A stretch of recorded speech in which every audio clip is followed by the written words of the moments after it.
Ladies and gentlemen, we are live. Welcome into the pregame brew. That is right, Monday Night Football. It is Bears versus the Vikings tonight. I am joined by the one and only Katelynne Lener from the Bear Down Girl podcast. I'm Andy Hopper, the host of the Brew Party podcast, and we're here bringing you pregame coverage for Monday Night Football for the Bears versus the Vikings. Katelynne, thank you so much for being here. How you doing? I'm doing great. Just hopeful we can finally get a win tonight. Yes, yeah, finally get a win. You know, this 3-game losing streak has been very, very rough. You know, what would you say has been the most frustrating part about this team? What have they been doing the worst during this 3-game losing streak? Obviously, you got to look at the offense. I think I feel almost really bad for the defense because they keep us in all of these games, and the offense is doing nothing. And I'm trying to think of one good thing I can think about our offense. And I mean, Allen Robinson, Darnell Mooney, but otherwise it's just been a rough showing. And it's almost to the point where I'm falling asleep out of boredom watching this offense. That's how bad it is.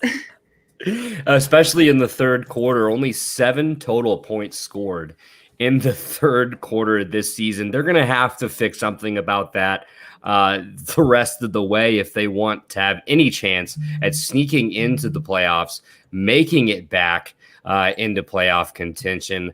Let's go here. Let's start. That's the biggest thing that has been the story for the Chicago Bears this stretch of the season. You know, the well-documented 3-game losing streak. And if you look over at Minnesota, the opponents tonight, they've now won 2 in a row over divisional opponents, over the Packers and then the Lions. Now, Vegas has the Vikings at 3-point favorites. Are you buying the Bears as an underdog tonight, a 5-4 team underdogs to a 3-5 team? Absolutely not. I don't get it, but as a Bears fan, I'll take it because I think this team does well when they're perceived as an underdog. And I can imagine just coming into this game, they're going to be super motivated after losing 3 in a row. Right.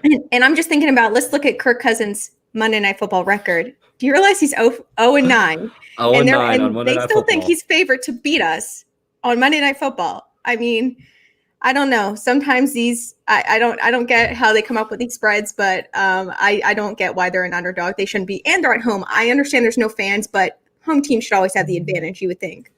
You would like to think that. I would like to also think that Vegas is more so betting on Dalvin Cook rather than Kirk Cousins' ugly 0-9 record on Monday Night Football.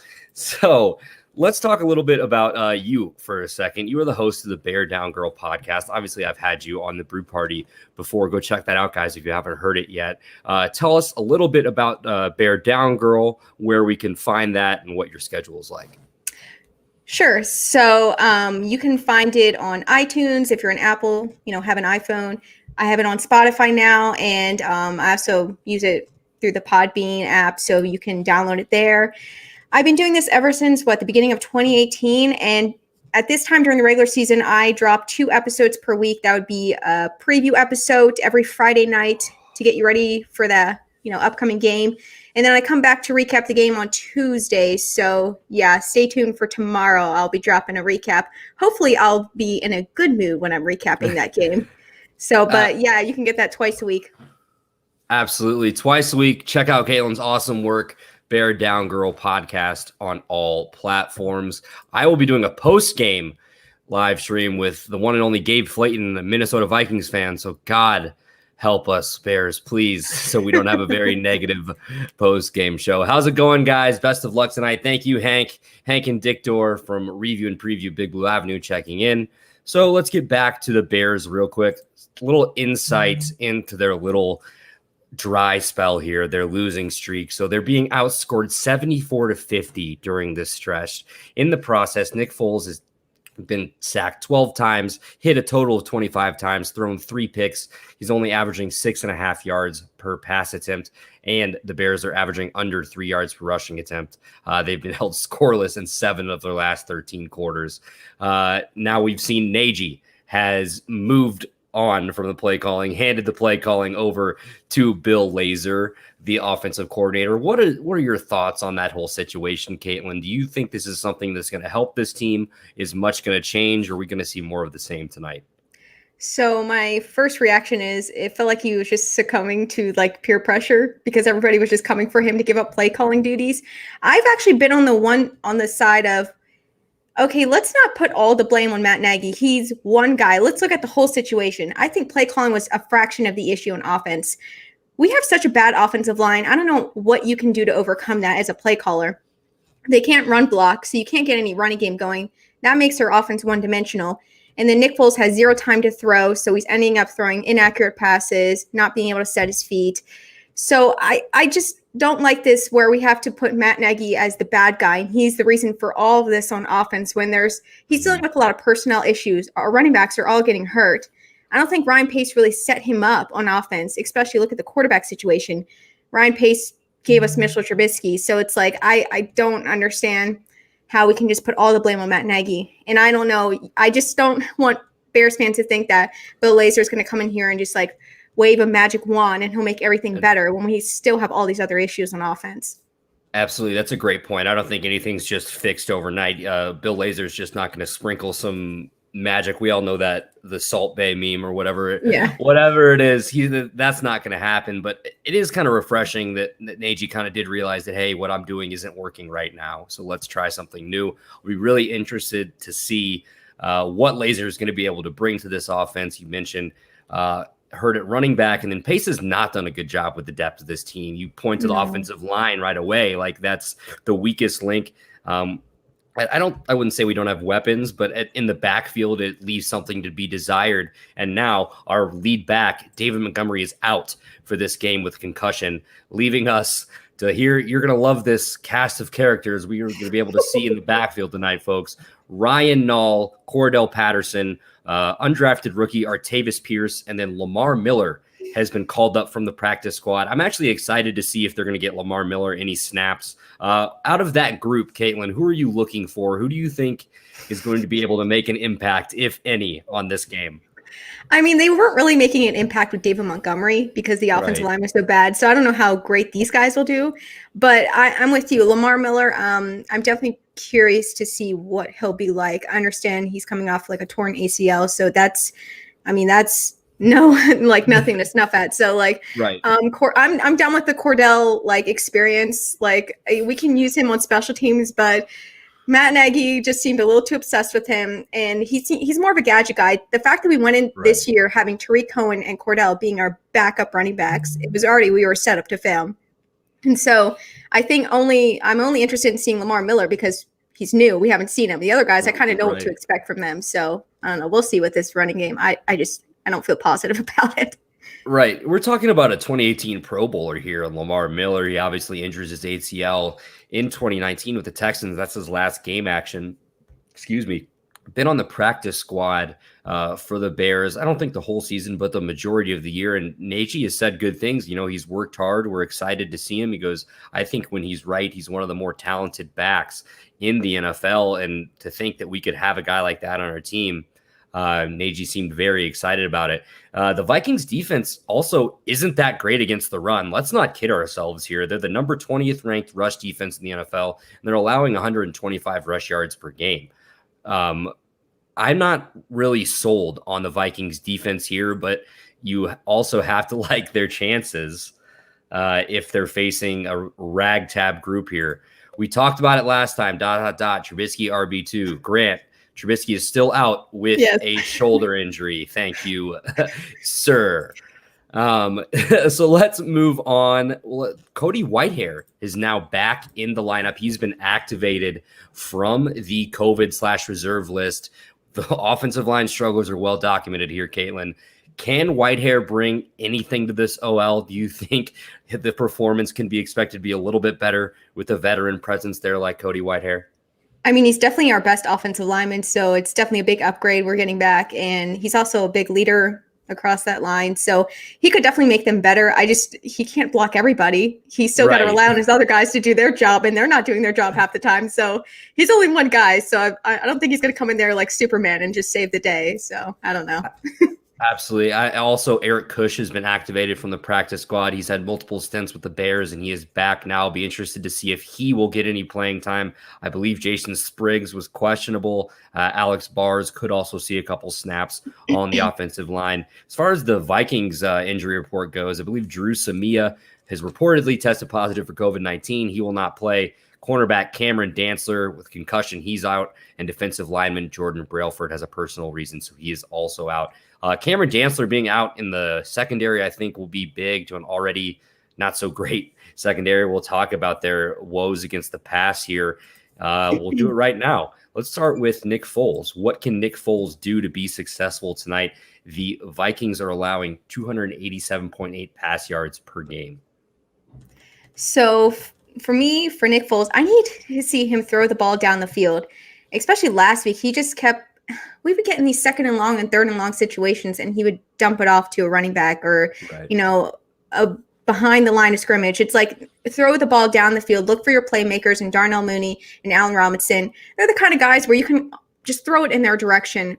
95% of the time, they're going to pull it in because they're that great of receivers and they're great route runners. So that's my thing. You got to get your playmakers involved. And I want to see him get Jimmy Graham involved, not just as a red zone target, but all around on the drive. I just think having a reliable tight end you can go to could be some kind of a security blanket for him.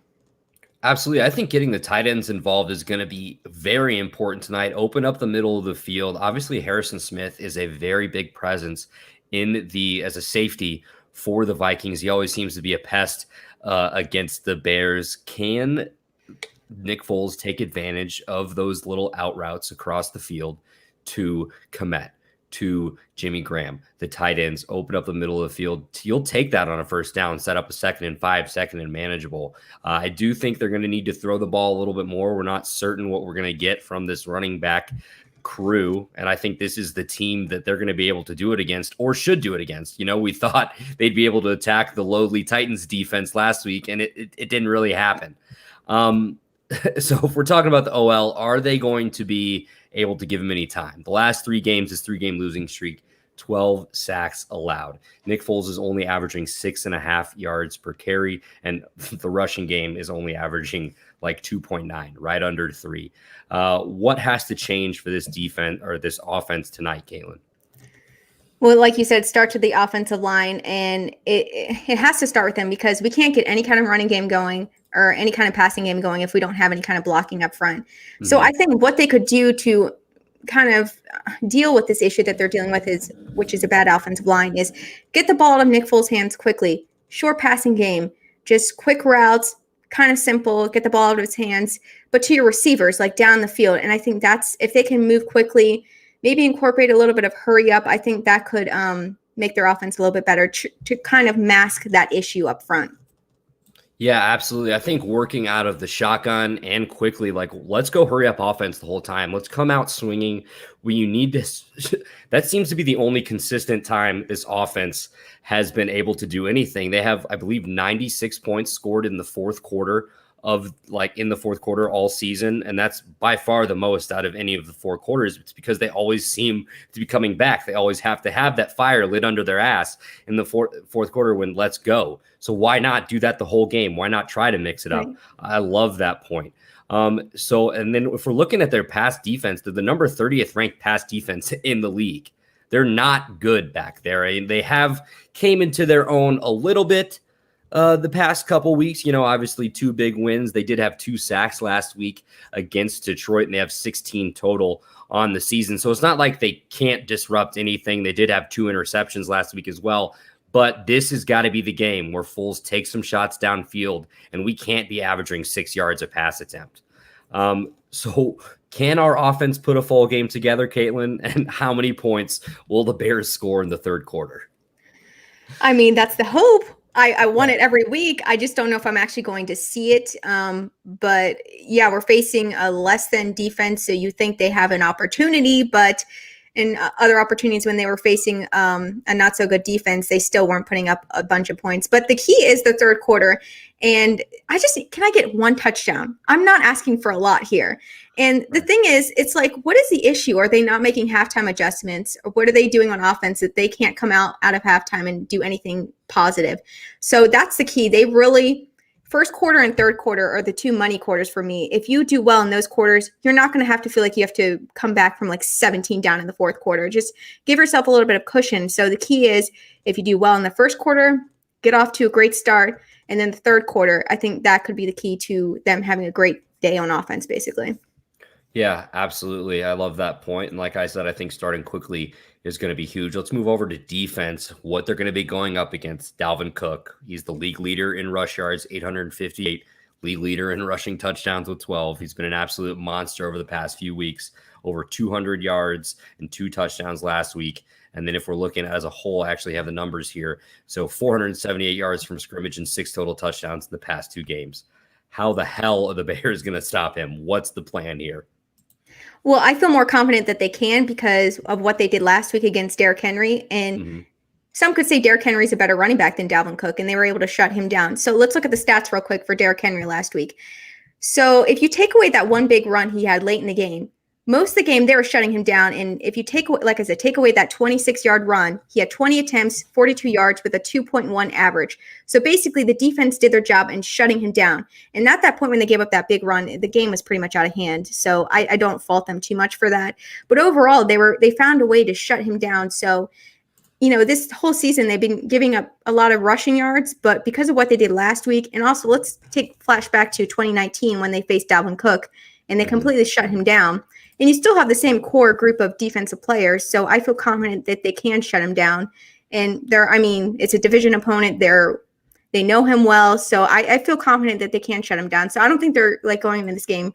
They understand that the Vikings run, no pun intended, run through Dalvin Cook, but they're going to come in there and be able to shut him down. I feel confident that they can do that. We got some listener comments. A Minnesota Vikings fan has invaded the chat. Michael Menard says, Skull, you aren't going to stop him. Look at the numbers overall, and Cook has missed games. That's fine, but we'll contain him. Like Derrick Henry is definitely a different runner than Dalvin Cook. But if we're looking at the numbers throughout the whole season, the Bears defense is allowing 116.9 rush yards and 4.4 rush yards per carry. That is not a lot. This is going to be on the linebackers here. They're going to have to step up. I'm going to look at Roquan Smith and Danny Trevathan. Danny Trevathan, by the way, we have lost the past 2 games, but they've arguably been the best 2 games that he's played all season. So do they stop Cook? I'm not sure how, but it's got to be a lot of contain. You got to be able to blitz up the field through that contained coverage, and we'll see. Keep the ball in Kirk Cousins' hands, and I like the Bears' chances here. Another listener comment, you've never seen a healthy Cook. Take away Cook, the Bears win, but can they? That's another listener comment from Thomas Scavetta. Yeah, I do believe they can if they take away Cook, because he is their only offense. You can point to guys like Justin Jefferson and you can point to guys like Adam Thielen, but do you trust Kirk Cousins? He is 0-9 on Monday Night Football. He has 10 interceptions this season. Their offensive line is dog shit. Drew Samia is out, who's already not good, so I guess maybe that's a win there for the Minnesota Vikings. But, what are you supposed to be scared of besides Cook? He just torched the Packers defense, who they are awful against the run. Are you supposed to be afraid of the Detroit Lions defense, who was just up 24-3 and had to get a Matt Prater ridiculous field goal yesterday to beat the Washington football team? The Bears defense is number 7 overall against the pass, and I'm number 14 overall against the run. I don't know why I threw that pass number in there, but 14 against the run. Let's not act like this defense is terrible. They've only allowed 17 points a game all year. Let's not act like anybody here has the advantage. That's not the fucking Bears defense. And you can almost say it's kind of a little bit easier on the Bears because they know that their whole offense is this one guy. So they're like, oh, we'll just zero in on him and then boom, we're good. So I just feel like, hey, this Bears defense has some pretty big names on our side too. So I think we'll be fine. Yeah. Hell no, not even Vikings fans trust Kirk. Thank you. We agree on that. calling it now, big game for Justin Jefferson tonight. Michael, thank you for bringing that up, actually. I want to mention the matchup. I actually talked to Gabe Flayton a little bit before this. He's going to be my guest for the post-game show, and I asked him anything I should, mention on the pregame, and he was very curious about the Buster Screen and Justin Jefferson matchup tonight. Do you have any thoughts on that? Do you think Screen's going to be able to stay in front of this slick young rookie? I feel like it won't just be Buster Screen. I mean, you have Kyle Fuller and Jalen Johnson back there, and then Buster Screen, he's no scrub. So, I mean, Kyle Fuller and Jalen Johnson are way better options than Buster Screen, but I feel confident. I think our whole secondary is pretty stacked, and they completely gelled group back there. They know what they're doing back there. So I feel confident whoever's covering him, I think they'll be able to do their job. Yeah, absolutely. And then if you look at the other side, it's going to be Gladney or Boyd against Robinson. Robinson, obviously, I think is going to have to be featured heavily here if we're not going to see Montgomery. Yeah, I think Allen Robinson is the most reliable receiver you can go to. And even when he's facing some of the best guys, you just see some of the routes he runs where he just completely, jukes some guys. And the reason why he gets so wide open in the middle, because he's such an incredible route runner. And if you think he's facing these kind of guys tonight, you just imagine he's due for a big game. Absolutely. I think he is too. I got the Robinson jersey on. We're wearing the orange tonight. Need A-Rob over 70 today, though, so you're on our side there, Mike. We can definitely do that. We kind of went off the rails here a little bit. I'm going to try to rein it back in. I got myself worked up. So if we're going back to our defense and what we can do. So everyone knows how vicious our team's pass rush can be. Will they be able to get to Kirk Cousins? We had 3 sacks and I believe 10 knockdowns or 6 QB hits last week against the Titans. For the season, we have 20 total sacks, 5 interceptions. We're only allowing 6.67 yards per attempt, 218 pass yards per game. Like I said, the number 7 overall ranked passing defense in the NFL. Like I said, I think that'll be the most important thing, is keeping the ball in Kirk Cousins' hands, trying to get to the quarterback. But last week as well, he only threw the ball 20 times. That can be hard. But I feel pretty confident in our pass rush. I think they've been pretty consistent all year long. And it's not just the big name guys where you think about Akeem Hicks, Khalil Mack. You think about Mario Edwards, which is, coming off the bench, and he's getting involved in the pass rushing game. I think all around we have some pretty studs in that area. So I think the key is they're going to want to get to him at the very, very beginning of the game. So he's already thinking about the pressure, and then that'll cause him to make some bad decisions. So it just, whenever the opportunity that the ball's in his hands, make sure you're getting to him. And it doesn't have to be sacks, just get in his face, make him feel your presence. And I think knowing this defense, I feel confident that they will be able to do that tonight. Another listener comment, Cody Colonel. Thanks for checking in, Cody Kern. Fuller shutting down Thielen tonight. Yeah, Fuller is going to be one of my players to watch. We're going to get to that a little bit later. If we're moving on, still talking about Cousins, actually. So it can be hard to get to Cousins if Cook gets going. Minnesota has allowed 16 sacks this season. I mentioned Kirk Cousins has thrown 10 interceptions. He's averaging 221 pass yards per game, 8.8 yards per attempt. So that's pretty good. But they are only the number 24 passing offense here. They do have weapons with Thielen and Jefferson, but Thielen and Jefferson are getting 51% of this team's targets combined. So it's not like he's really looking anywhere else. Mike actually did say earlier, we're lucky that Irv Smith Jr. is out tonight. I actually do think we are. He's been very good for them at the tight end spot the past few weeks. Adam hasn't done anything in the games we've won. Shit him down. That's fine. Is this a game where the D scores more than the O? Thank you, Tim. I'll take defensive touchdowns if it means we're going to score touchdowns, if that's what that means, for sure. So let's keep it going here. Are there any specific players on either team that you wanted to shout out or you wanted to talk about before we move on with our keys to the game? So I actually want to talk about Kirk Cousins and how I don't like him because okay, today I had to quote tweet this video that's going around of Kirk Cousins a couple years ago when we got flexed into prime time, and he made this big speech to his team how we're the reason that we are on prime time. And that speech still irks me to this day because, okay, let's just talk about it. going into 2018, we were not supposed to be a winning team. So that's why that game was just an afternoon game, because we weren't going to be a winning team according to quote unquote experts. And when we decided to start winning that year, they were like, oh, this is actually a formidable matchup. So they put us in prime time. So, hey, Kirk Cousins, the Bears are the reason that we're in prime time. And you know what? We're the winning team this year. So you guys are not the reason we're in prime time. So take it. Take it, Kirk. You're not the reason, you 0-9 Kirky boy, aluminum foil grilling motherfucker. Cousins' insults don't affect us. We understand.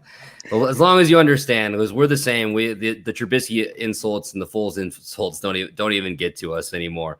So give me your keys to the game, Katelynne. What do the Bears have to do to win this game? So in defense, obviously you got to contain Dalvin Cook. I mean, if you shut him down completely, that'd be amazing. But just contain him. Don't let him go off. And because that'll ultimately make their offense one-dimensional. And that means Kirk Cousins has to throw more, and he's prone to give you some interceptions. So if you put it in his hands, probably you're going to do well in defense. And then for the offense, you got to score early. You got to score often. And if you get jump-started right in the first quarter, I think get your confidence going, and that maybe could help for the rest of the game. Spread the ball around to your playmakers. Definitely look at Allen Robinson, Darnell Mooney, and like I mentioned, Jimmy Graham. Go to your tight ends. And I feel like because we're not sure about the running game right now, passing game. Start with a passing game to set up the run. I think that would be a good game plan. And then defense, get some takeaways. Bojack, let's get a pick 6. Absolutely. I love those. Those are Katelynne's keys to the game.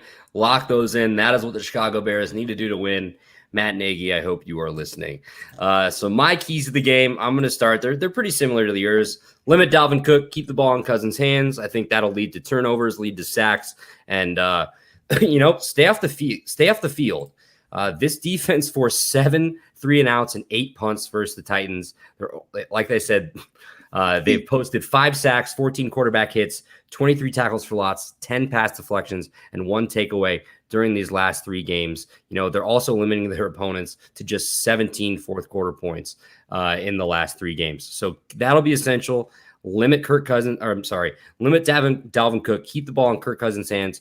Offensively, start fast. Foles, we need to take a shot on the first drive. I'd love to see a shot on the first drive. A little play action or zillion from Nicholas Beatty. Ryan O'Connor, say my name. Bears key to the game. Nagy, give up play calling, which he has done. So Bill Laser, that's already one key to the game. We've got that down. So, and then I will end with win the turnover battle. Like you said, let's force a turnover. Let's get a scoop and score. Let's get a pick 6. This defense bring some juice to the offense. And I mean, that goes both ways. Let's the offense get a big play, give the defense something to play for, So let's go to our players to watch. You already gave one with Kirk Cousins. Do you have any on the Bears that you're going to be watching intently tonight? Jimmy Graham, I keep mentioning because I feel like it's got to get the tight ends involved, especially not only in the red zone, but all over the field. I'm looking at Daniel Trevathan, Roquan Smith. They're the big keys to being able to contain Dalvin Cook. So I definitely want to look at them. They've been playing outstanding these past couple weeks.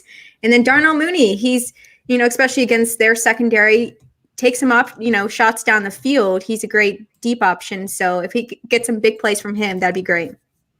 Absolutely. So we got a couple of listener comments. Cordell Patterson, who is Ryan O'Connor, is going to watch tonight. Michael, oh shit, Super Bowl champs. Ryan Maloney, the guest on this podcast. Bears D scoring twice tonight. I would love to see that. Yeah. As far as my players to watch go, let's get that graphic up here really quick. Lamar Miller. I would love to see Lamar Miller integrated this offense. Obviously, that's going to be a tough ask if this is his first game in full action. He's been on the practice squad, so he's familiar with the playbook enough where they feel comfortable. I'll be interested to see how many snaps he gets in, but knowing Nagy, I'm sure it'll be a heavy dose of Cordell Patterson tonight. Excuse me. Kyle Fuller, I think he's going to have to be huge. I look for him to make a big play on defense. Eddie Jackson as well. And then the Bears' entire defensive line. We need to get to the quarterback. We need to eat. I think Barkevious Mingo is actually going to be a guy that's going to be in the background that could also make a big impact. Bring him off the edge. Bring Mack off the edge. Hicks has got to wreak some havoc up the middle. But I mean, Urban, and they just also called who they call up? McCullers from the practice squad as well. So look for those guys. They're coming in, they're fresh legs. Let's see what they can do against the not so great offensive line. So give me your score prediction for tonight, Katelynne. What are we going to see here? Okay, I'm picking the Bears to win, and I'm saying 27-10. I think our defense, it's going to be all about our defense shutting down their offense, getting some takeaways, and then our offense actually scoring touchdowns, and maybe in the third quarter, crossing our fingers. But I'm going to say 27-10. 27-10, Katelynne. That is her score, or 27-10 Bears. That is Katelynne's prediction, I should say. I'm going to go Ryan checking in, need the over to hit 31-17 Bears. I like that score there, Ryan. I went 24-21 Bears. Ryan, I'm sorry, only 2 of the Bears games total so far has gone over. Everything else has gone under. So good luck with that one. But I just see this being a grinded out game. The Vikings are going to try to run the ball a lot, control the time of possession. But I think the Bears need to be quick. But I also don't know what I'm going to get from this offense. So I think 24-21 is a suitable game. Let the defense get some turnovers. Before we go, I want some stats I need to bring up here. So the Bears have swept the season series with the Vikings the 2 previous seasons. So 4-game winning streak. They've actually won 5 of the last 8 meetings, including 3 of the last 4 at Soldier Field. I think that is something to look out for. Prior to that, I believe the Vikings had a winning streak, and I do believe the Vikings do lead the all-time series.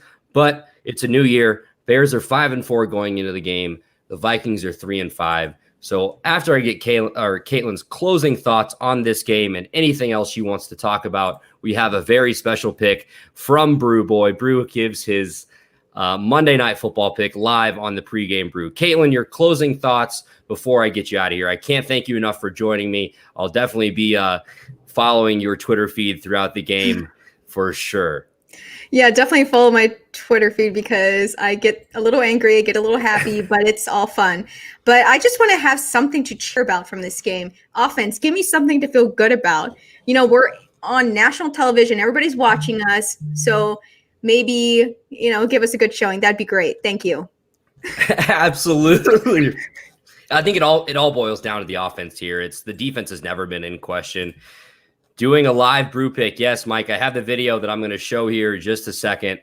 But yeah, the offense, that they need to bring something to the table. That is going to be, this is a huge game in the North standings. We're 2 games behind the Packers now. We need this game to keep pace. The Vikings are a game and a half behind us, and also, I believe, tied with the Lions. So something's got to give here. This is which direction is this season going?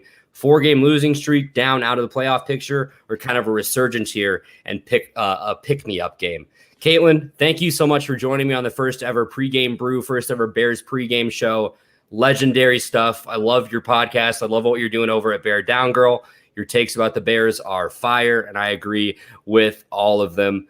Thank you so much for joining me. I'm going to get Brew's pick going here. Bear down. Let's go Bears. Katelynne says 27-21. Is that right?